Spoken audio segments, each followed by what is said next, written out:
high. Part of the equation for playing high on the horn is the horn you use. This is the double horn. It's decent for getting up to a high C and a little bit above that. Getting up to the high F, as you saw, well, it's a little trickier. Now, I'm not using the most conventional mouthpiece for this. This is a very deep funnel, one bore. It does have a thin, small rim, and that helps. But as you can hear, unlike getting up to the high F, my initial octave is a little low, so I have to give it a little bit of extra juice to get up to that actual note. You can play high easily on a big mouthpiece.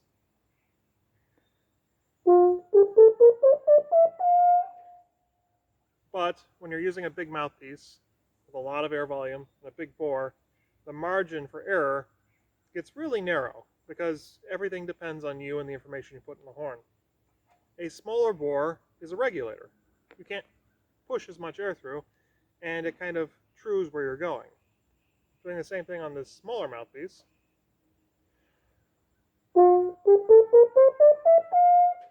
Is a much more defined attack on each note.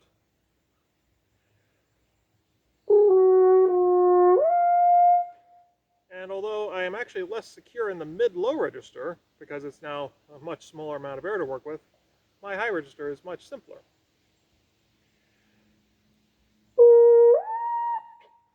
And potentially above that. So, depending on the range you're playing in, sometimes equipment really does matter.